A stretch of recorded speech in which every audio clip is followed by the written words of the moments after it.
channel. Welcome back. We are obviously doing a little bit different style of a YouTube video today than we normally do, but we kind of want to do more of these podcast style YouTube videos mixed in with our vlogs. Because why not? Yeah, see how it goes. We have all this fancy equipment. Why not use it? Give it a try. So we hope this works. We just celebrated our first engagement anniversary, our 1-year engagement anniversary. I didn't know that was a thing, but we did it. 1 year ago, on May 12th, we got engaged, which was pretty cool. It's crazy that it's been a year. And so we wanted to film our proposal story because we have a pretty crazy proposal story and 2 different sides to it, some funny things that happened. So we just thought that we would film it and share it for you all to laugh along with us. We can just jump right in. We've mentioned before that we have kind of a crazy history. Had known each other for 6 years when we got engaged and had dated in the past. So when we dated this last time, we kind of knew that that was going to be it and we weren't going to be dating long before we would get engaged. We also knew at the time Trevor had decided to go into the military, and so we knew that we had a timeline with that, and we wanted to get married end of summer, early fall before he would go to boot camp. And so isn't that crazy? It seems like all of those conversations happened so long ago. So we had kind of a timeline and things, and so I knew a proposal was coming. We had already discussed an engagement. And on top of that, it's kind of hard to surprise me with a proposal when we're long distance. Even just in general, it's hard to surprise you. Yeah, because I want to know everything. Everything. And so we were long distance. I was in Indianapolis, and you were in Tampa. Mm-hmm. And it's just like, okay, how in the world am I going to pull this off? Like, yes, we knew it was coming, but at the same time, I was like, I want a surprise. Like, you get one, hopefully. You know, you get one proposal story. And so knowing Ash and knowing me, I'm like, we got to have a good story. Like, it's got to be, we want it to be memorable, right? And so I'm like, how in the world am I going to surprise this girl 1,000 miles away? Oh, geez. Mm-hmm. And here I am thinking I can control my own proposal story. So we had discussed what weekend would work for him to come fly down because... Yep. We kind of had to do that because he had to make sure I was free and my parents were in town, all of that. Yeah. And so we had kind of discussed what weekend it was going to happen. And here I am thinking, okay, so it'll happen on the Friday because you'll get here a Thursday night. Yep. And then the next day, then you can make it a surprise. But at least I know what's happening that day. I can know what I want to wear and all of that. I don't know why I thought that I could control my own proposal. I should have known that he had something else up his sleeve. Come here. Yeah. Rainy's cuddled up, hiding behind these tucked back in here. Cushions. Hi, good girl. But so... Yeah, go ahead. Share your side of it. I thought that I was controlling the narrative. I thought that I was controlling when our proposal was going to be. It was a surprise as far as how he was going to make it happen. I thought that he was flying in on Thursday night. My friend B and I were going to get dinner and just go out to dinner like we normally do. And then I was going to go back to her house and hang out for a little bit until I go get him from the airport. The next day, he would... however he wanted to propose, and then we would have the weekend with my family, and then he would leave. I think it was Saturday night because you had to be back at church on Sunday morning. That was what I thought the plan was. And so leading up to the dinner with my friend B, she's asking me questions like, what are you wearing? And again, that's not out of the ordinary for us. We always wonder what the other person's wearing when we're going out to dinner, so we're not dressing totally different. She was trying to get me to wear a dress. Yep. And I was like, no, I'm just going to wear jeans and this cute top that I just got and some little heels. Like, that's it. Nothing crazy. And my reason for that, though, was because I knew that I was going to be wearing a dress the next day for the proposal. And so I was like, no, I'll just be a little bit more casual for this dinner. If you are from Tampa, we were just going to armature work, so it also wasn't anything too crazy. And subtle. Just relax, Phil. Yeah. Yeah, so that's where I was coming from. Here's what was happening. this is what was happening. I actually had coordinated with her mom and figured out a way to surprise her. So I'm talking with her mom previously saying, hey, here's the actual plan. Ash thinks I'm coming in Thursday night.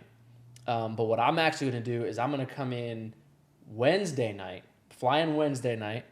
Her mom and stepdad Chris picked me up from the airport. I stayed the night at their place that night, and we had all the conversations that we were wanting to have. Because like I said, we were long distance, and so I'm trying to figure out how do I have these pre-proposal conversations. Blessing. Yes, how do I do this? Because I didn't want to do it over FaceTime. You know, that's just like bogus. Nobody wants that. Well, you had to do that with my dad. He wanted to go down and see my dad, but it just was not ending up going to be able to work that way. So he did have to FaceTime my dad. Yeah. But so we did the Thursday morning was all of the good conversations with the parents, talking it through and stuff like that. And so the whole day, I was working in a church at the time. The whole day I had to make up what was going on. We're pretty consistent in our communication, which was great. If you're dating long distance, communication is key. So it was so difficult for me to not talk to her or give any clues as to I'm in Tampa. Yeah. I was so confused that day because he wasn't talking to me as much as he normally does. Yeah. During the day, and I was running around trying to find practicums that day. I was driving around, and I wanted to talk to him about it, and I was trying to text or call him. I even had called my mom at one point. He's not answering me! And I wasn't yelling at her about that. I called my mom to talk to her about the practicums, and talked to her for so long. Little did I know, you're literally in the same room as her, trying to be quiet. Heard the whole conversation. So I'm like, my heart's like thumping. It's like, oh my gosh. Trev, don't say a word. She's gonna hear me. I was clueless. So funny.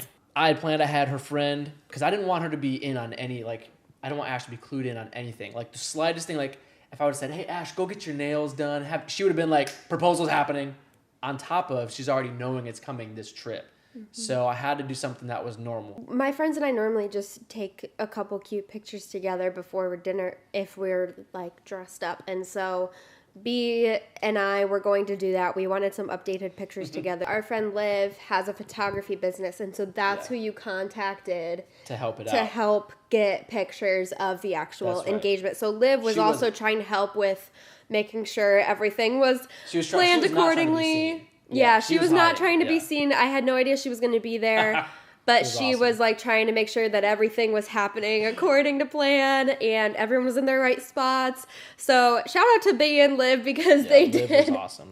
They did everything perfectly. I was so surprised. So I had him go. It's like, hey, go out to Armature Works. That's where we had like our first Tampa date. So it was kind of sentimental, but then kind of chill and casual to not like draw a big scene.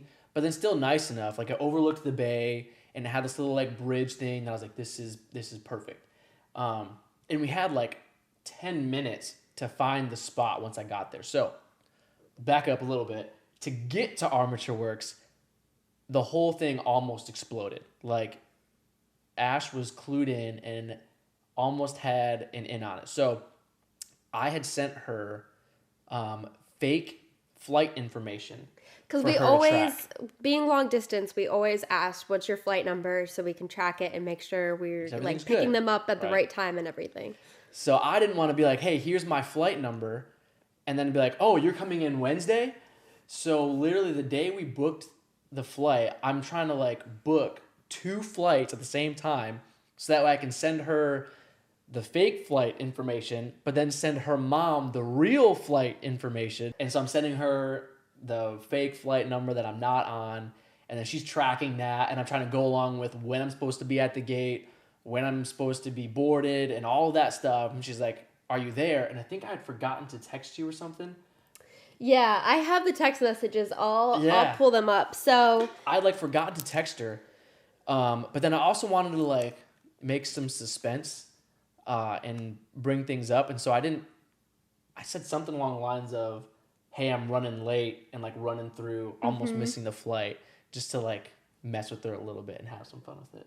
So B and I were supposed to get dinner at 6:30, meet for dinner at 6:30. I guess you guys had planned for the proposal to happen about 7 because you're like, that gives plenty of time for them to take some pictures and make their way over to the spot that they're supposed to be at. So what happened was Trev had responded to me like for something about how he was having a really busy day at the church and he was going to be leaving soon to go to the airport.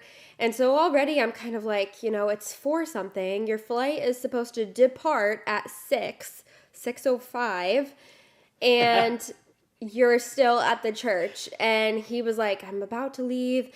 And so I already was like kind of panicking, like, okay, let me know when you're on your way to the airport. I try calling him a bunch. He finally answers.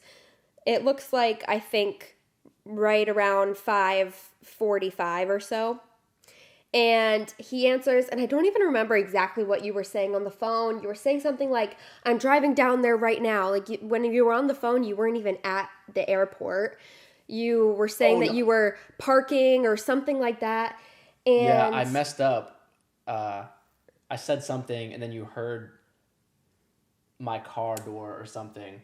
And no, that's right. Okay. There was 2 instances. The blinker, which we'll get to, and then this one. I was getting out of the car or something, and I was like, oh yeah, I'm good. And you're like, you're still in the car. And I was like, oh shoot. So I made something up really quick. He was trying to make it sound like he was at the airport, but then I heard the car door, and I guess you were maybe getting in my mom and Chris's car. Yep, exactly. And so then he had to make up that he was like driving there or parking or whatever. Yep. And then I heard blinkers, and Chris was driving. That was later. Okay, so there were 2 phone calls then. Yes. Okay. Yeah. Okay. It's hard to remember a year later, but basically, I almost caught him a couple different times, but I totally believed his story. I'm very gullible. So I guess the second time, that was right around 5:45. I'm calling him again, and this time... You guys were at Armature Works, or pulling up to Armature Works. Yeah, I was driving to Armature Works, and I call you again to see if everything's good, because the last time I talked to you, you were running late. We were in the car driving to Armature Works, and everything was fine. I had her like a little, like, you were thrown off the trail until Chris turns the blinker on in the car. And I'm like, oh, maybe she can't hear that. And she goes, are you in a car? And I was like, no. It's 5:45. His flight is supposed to depart at 6:05. I'm thinking he's supposed to be boarding right now, and I hear turning signals for a car. And so he, like, I think you just honestly hung up on me or something. Or is that when you were just like, I gotta go, and you hung up, and then you texted me, and this is where the text pickup. You texted me at 5:44 and said, hold on, I'm running. I said, okay. And then you sent me the fake flight number, and you said, I'll text you when I'm on board. And I said, okay, you were running late for your flight. Like, I'm still so confused because you had, like, hung up on me because you were supposedly already at the airport, but then I heard that you were still in a car. Mm-hmm. So then you said, running very late. Greg took forever. So sorry, Greg, but Trevor was blaming you for running late at the church. Sorry, Greg. I love Greg. And so I was like, okay, I'm so sorry. Like, please text me when you're on. Meanwhile, I'm panicking. I'm driving to Armature Works to meet my friend for dinner. I'm calling her. I'm like, Trev's running late. What if he doesn't make his flight? Then we're not going to get engaged this weekend. I was just panicking. I knew they were coming from Armature Works, and what sucked was there was like barely any trees until you got like over across the bridge in this little park side.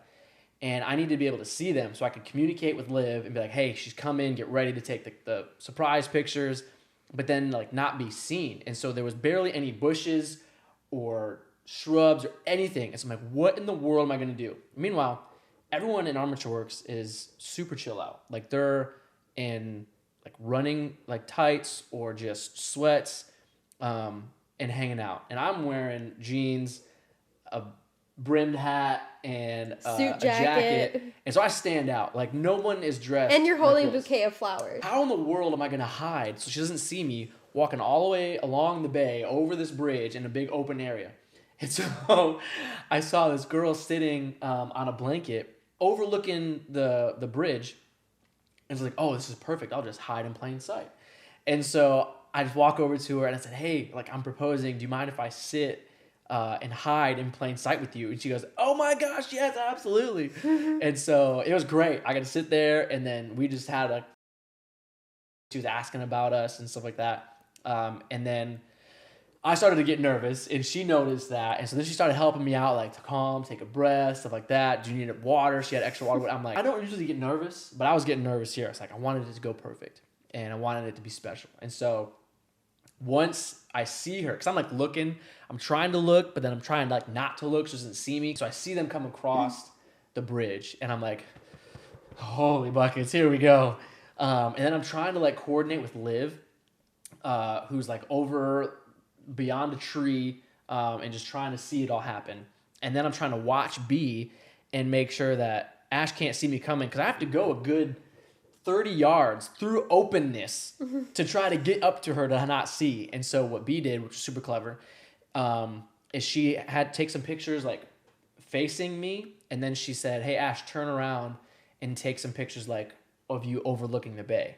So she wouldn't. And at so first, she wouldn't see I'm me. all about lighting when it comes to pictures, and I was like, "B, this is not good. Like the sun is that way. Why are we?" Yep.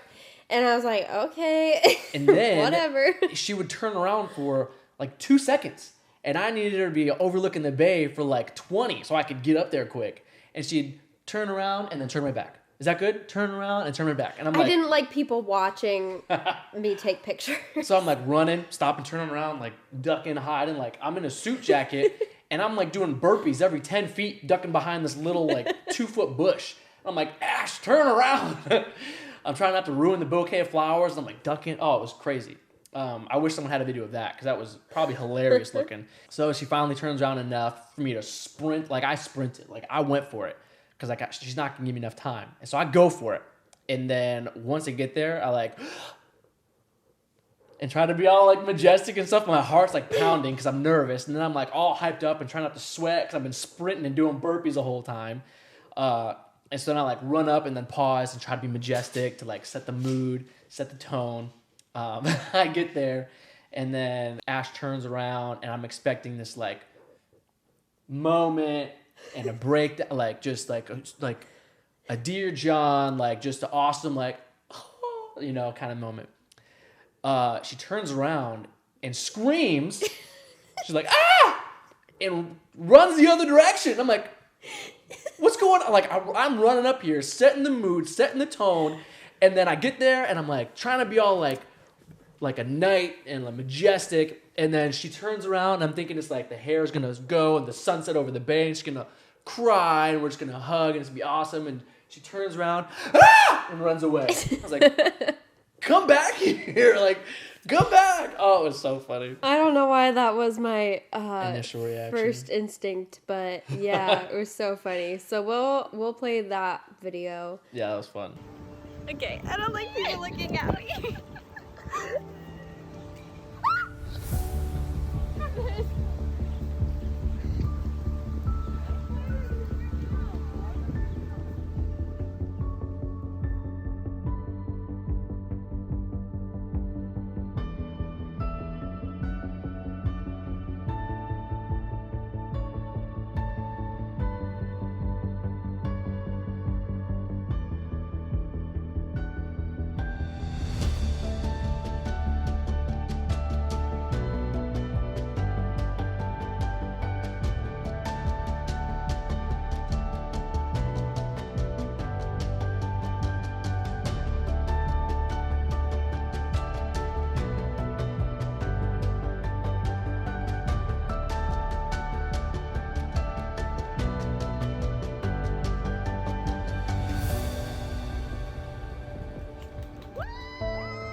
Then the rest was good. I think the only thing left to touch on is the ring, which Oh. you kind of have to go back and talk about. So the proposal was beautiful. Nothing else crazy happened. It was, was a good really moment. great. And I loved the ring that he proposed with. I love this one. I think it's definitely more me. So go back a little bit and explain the So- ring situation. So the ring. The ring was, I knew what she'd wanted.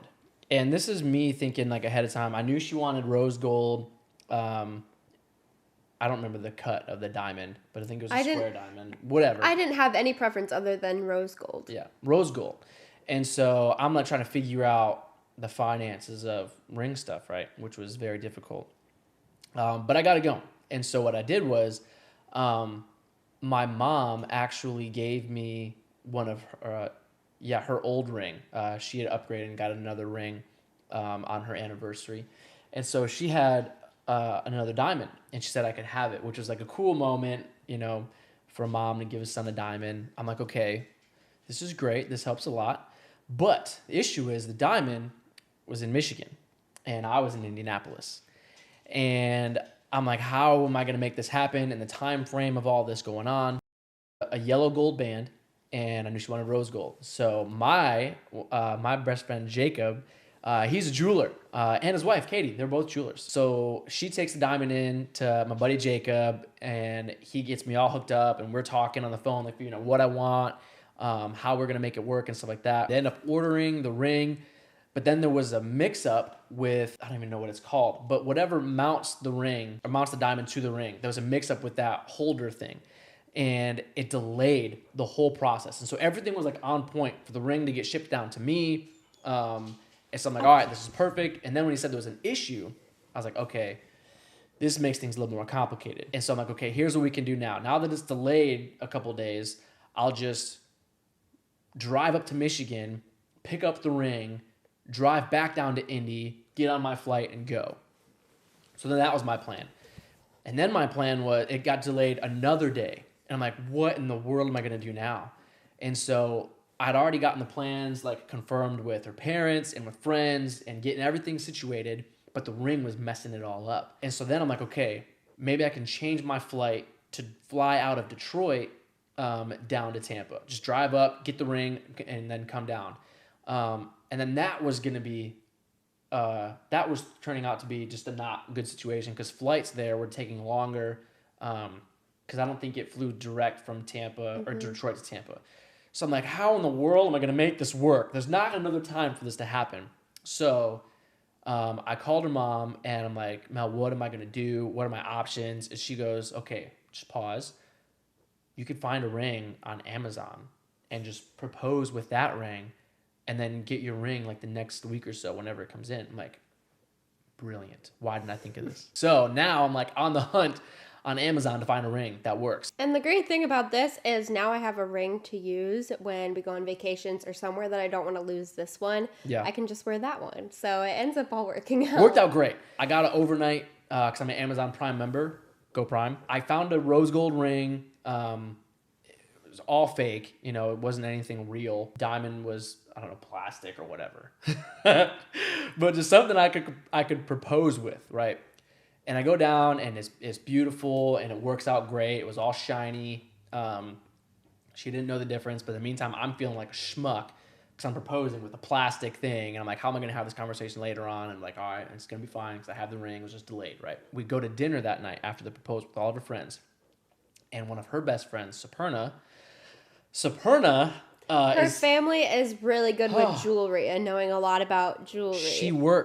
Shouldn't she work at the jewelry shop or something? I don't think so. I think they just know a lot about jewelry. They know a ton about jewelry. And what does everyone want to do after you propose? Let me see the ring! Everyone wants to see the ring and look at it. And I'm just thinking... And I didn't know about that wasn't my actual ring yet. I thought that was my actual ring. It looked real to me. I don't know anything about jewelry. So she's falling in love with the ring. Like, fell in love. And I'm thinking, oh my gosh, she's not going to like the ring that I actually got her. She's going to like this plastic thing that might look a little bit bigger and a little bit shinier. And I'm like, oh, great. And so I'm like, please don't fall too much in love with this ring. And then she's showing it off. And the whole time I'm like trying to enjoy the moment. But at the same time, I'm feeling like just a doofus because there's this piece of plastic on her finger. And she's like loving it. And then we're sitting at dinner. And Soup's like, hey, let me see the ring. And so Ash takes it off and hands to Soup. And then Soup goes full detective mode. She's like, she might as well like pulled out the magnifying glass and went in on it. And I was like, she's gonna laugh. She goes, oh yeah, I worked at a jewelry shop. And because she asked me what it was. She asked me, what's the other thing? Like a fake diamond? Moissanite, whatever it is. She said, is this a diamond or is this moissanite? I'm like, because I told her it was a diamond. And someone asked across the table, "Oh my gosh, is that real?" And Soup goes, "No, this isn't real." It's a moissanite. And I was like, "Oh my gosh!" I told her it was a diamond. I told her it was a real diamond, or that I was getting her a real diamond. Right? That's just what you do. No, you said it was real because the actual one is real. Yes. So you were just trying to like help me. And someone asked, "Oh my gosh, is it real?" And Soup goes, "No, it's not real." I'm like, "Soup, she's just cutting me open right now." Sabrina didn't know either. No, she didn't know. But I'm sitting here like sweating, like feeling terrible. I'm like, "Oh my gosh, don't look at this ring. Please don't look at it. Put it back on your finger. Put it under the table. Like, let's be done with this." Because I didn't want her to find out that I proposed with a fake ring, just for the whole thing of it. And so we're sitting there at dinner. Just not that night in the moment. Not right then. The next day. I told her the next day. Or even when we got home. I think you told me that night just because I was a little bit confused. But And honestly, in the moment, I didn't think too much of it because I was just enjoying the night and I cared more about it, us being engaged, than the actual ring. But you ended up telling me later. But it was just so funny how Sabrina was... Hey, that girl knows her stuff, man. But in the moment, I was just like, it's over. Ruining it. But it ended up working out great, and just makes for fun memories to look back on and be like, "Oh my gosh, she almost found out. She almost ruined the surprise. The blinker almost gave it away. My diamond wasn't a real diamond, but it was a That's really, why I wore really jeans to my proposal. I had so many family members give me so much crap for that. That was funny. But I didn't know. I didn't know I was getting proposed to that night. And my friends all still mess with me to this day, saying that literally I'm wearing a dress now. The one moment we can't get Ash to dress up and wear a dress like she always wants to do, like, is the night she's getting engaged. But it still was good because you were wearing like nicer jeans anyways too. So we were totally different style. Good. And we ended up getting other engagement pictures the next day, more dressed up and stuff. So got to actually wear the dress that I had wanted to. So it ended up working out well, and my friends did a good job. You did a good job. I was very surprised, and it's just a fun story to look back on now and laugh about, something that I thought I had all under control and was going to happen exactly the way I wanted it to. And little did I know, but Trev's always been good at that. Me thinking that I'm controlling things and the one in control, and then he has some tricks up his sleeve. So. Just a couple. That's pretty much our engagement story. Literally 3 months later, we were married. So it was a very quick engagement. Yeah, it was. And so we will probably do a video on like what we did through that season and why we recommend short engagements. Maybe not only 3 months. That was very quick, but obviously we had reason for it with the military. Yeah. And long distance. We're like, let's get this over with. Yeah. So we have some pros and cons to engagement seasons and just some things we learned and wedding day stuff. So we'll probably do some more videos like this. We'll get this stuff figured out better too. Well, if you liked this video, like and comment. Yeah. Anything else you want to see from us? Comments, questions, concerns, and make sure. No concerns. Make sure you subscribe too, and so that you don't miss our other videos. And we don't know what the next one will be, but we'll see you then. Laughing with Lumps. Comment down below if you think that should be our podcast name. No. Oh, gosh. Anyway, we will see you guys in the next one. Thanks for joining with us, and we'll talk to you soon.